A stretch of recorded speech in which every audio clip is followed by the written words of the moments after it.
We are good. Okay, we're here at the Hartford Motor Speedway. We got a couple of the photographers here with us, and you are? I'm Tom Woolwise. I'm the track photographer here at Hartford Speedway this year. And you're actually new to Hartford Speedway this year as the official photographer. Correct. I've been around here for many years, known Doug for a long time. They made a couple of changes in the off season, and I happen to be one of them. And your experience at taking photographs throughout the state of Michigan as well? Correct. I was a track photographer at Butler. I've been there on and off since 2005. Started shooting digital in 2004 and actually was shooting film before that. So, yeah, I'm starting to show my age a little bit, but yeah, I've been around dirt track racing for quite some time now. Taking pictures on dirt's a little different than pavement, because pavement, you actually see where the cars are going, but on dirt, they're broadsiding through the corner. They're actually almost pointing straight at you as you're taking a picture. Yeah, but that's the fun part about getting the pictures on the dirt track, is when you get them sideways, the excitement's there. And with the speeds at Hartford, it's pretty cool because some of the sprints are reaching 130 miles an hour down the straightaway, probably about 115 in corners, so you're getting some awfully quick shots, and you have to be ready to go at any time. Yeah, correct. You have to be on your game here. We've already had one sprint car show here earlier. They widened the track in the off-season. By widening the track out, it created a lot of crossover slide jobs. The sprint car racing was phenomenal. We didn't have as big a car count as we do tonight. I'm really excited about tonight's show and really looking forward to seeing the racing that's put on, because now the track, with it being so much wider, the cars can run 4 to 5 wide without trying hard. We'll get you in here too, and you are? My name's Steve Walderite. I'm from Lambertville, Michigan. I'm a freelancer and do some contract work with some of the drivers. Nobody in this series. I made a special trip up to see these guys since, they lost out the other night, and they're not going to be anywhere near here as far as I can tell. Yeah, some of these guys are traveling from really pretty much halfway across the country to be here with this, to run into point standings. So this is going to be kind of an expensive trip for some of these guys coming all the way out this far out east, basically. Yeah, it seems like it doesn't make a lot of sense for these guys to be running this far, out this way, to be honest with you. I mean, when I looked at the schedule. But hey, racing people don't have any concern for money, so they don't mind. And they get and then they're out here to race, so that's kind of good there too. Right. Tim, we'll get you back over here again. Now, you've been taking photos for a lot of years at different tracks, and you've seen tracks closing and with the crowds, but Hartford, boy, this track's been on the up and up for the last couple of years, crowd-wise, and even the car counts are even big on for a half-mile track. Well, Tim and Leah are pretty ambitious people to work for. I couldn't have a better ownership group to work for. They've really put in a solid effort to gain a lot of sponsorship backing, plus turned around and given back to a lot of the drivers. They give back to the fans every week. And so, therefore, it started a snowball effect, and now we're starting to reap the benefits of their ownership. And it's a lot of fun for Hartford on a Friday night. They give Saturday night to bounce around about anywhere else in the country, whether you want to see All-Stars, which is going to be actually coming here in June, even the Road of Outlaws, or just relaxing at the home. Absolutely. It has opened an opportunity for me to go down to some of the tracks that because of being at Butler in the past on Saturdays, it's committed me to that place, so I was unable to make any sort of Saturday plans, and now it gives me a chance to go see places like Montpelier and other tracks in the area, plus some of the special shows that'll make their appearances at Plymouth or say Eldora, any of those tracks. So it is a nice way to start your weekend, and on a nice sunny day like today, it should be a heck of a night. Yeah, we were at Butler last year with the vintage cars, and we have that where we have about 30 cars on display, and we get about 15 on the track or so, and them guys have a lot of fun. Sometimes Butler turns into almost a 2-day show where they run pretty late at night.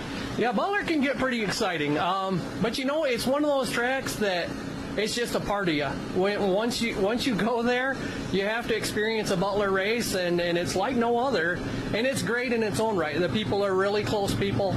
Bob and Karen have done a great job over there with working with their surface and trying to improve the facility also.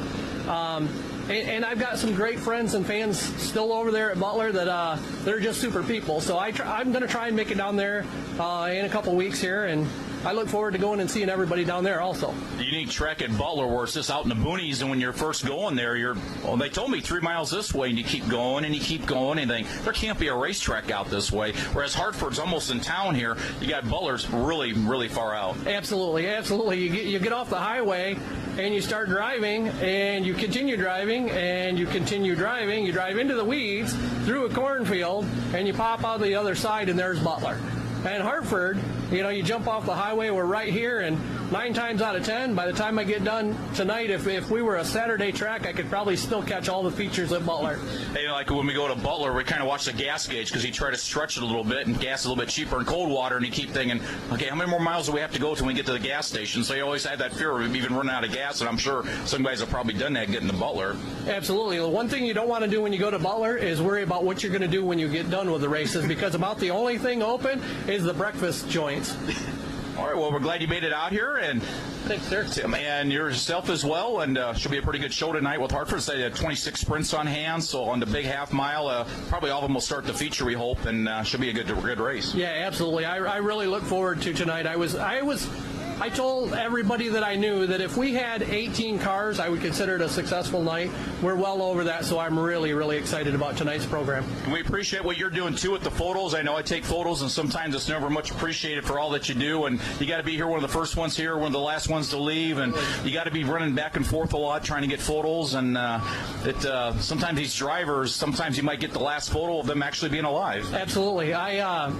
I kind of thought with Steve Kinzer's, I caught Steve Kinzer's win last year, and I thought maybe it was going to be my last feature win for Steve Kinzer, but turns out I believe he's won again since. But we really appreciate what you do, too, with traveling with the vintage cars.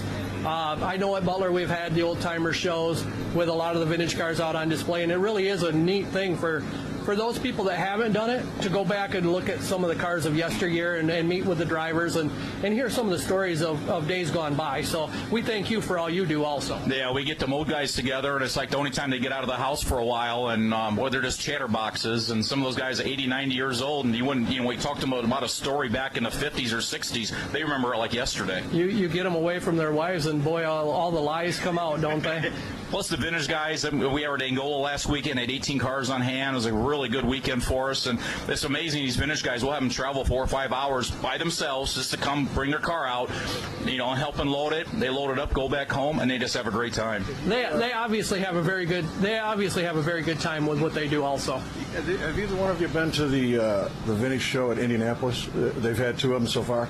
I have not, but my God, there's 700 cars there, and it's just amazing with the Indy cars and the road course cars. And today, this year's a big thing with Can-Am too. I think it's 50th anniversary, is it? Yeah. And I don't expect that they're really advertising heavy for a lot of Can-Am cars like they're going to have up at Road America, but they still will have probably more than normal, and they've always got a few. I really highly recommend that for you or you. Yeah, when you see those price tags on those cars, and then they can see why they're worth $200,000 because there's a one of a kind and there's no replacement parts. The effort that they put into them too, you can tell it's not somebody that just took one off the blocks and decided to just throw something together. That you can tell the time that's put into them, and it really shows, and it's appreciated. And even neat, it was last year when they had those Indy drivers race some of those cars for the regular drivers. Some of those guys crashed them pretty good, and those Indy drivers and those guys with the vintage guys are like, oh my God, that car was worth X amount of dollars, but it's pretty neat down in Indianapolis. They really have gone all out trying to help preserve vintage racing. Yeah, I think that's what they've changed the dates this year. I think it's this month actually. Yeah, I think it's two more weeks. Yeah, it's well worth the trip. They let you get around the place. You can go in the garages. You can go anywhere in the stand you want, anywhere. Imagine how it was last weekend. I went to the little 500 and stayed nowhere close to Indy purposely, but can you imagine what that place was like? You're driving around there? I've been to that race when it was sold out back in the day. I wouldn't want to live that again. Have you heard anything how bad it was or getting out of there? I haven't heard anything. Fortunately, the good part about being in Michigan is I didn't have to be close to Indianapolis during the 500 week. The bad part about it is I'm nowhere near much for tracks. I have just a few tracks right here, and that's it. You go 5 hours south, and you got racetracks every 2 steps. And we had Angola ourselves with the vintage cars, so we got a lot of stuff on DVR to watch later on. But well, we're going to appreciate what you guys are doing. I know you're going to be getting ready for photos here, probably getting some stuff in the pits, and then we're still working on the track a little bit. But have some good photos tonight. We appreciate what you do too. Thank you. Okay, thank you. Thanks. Nice talking to you.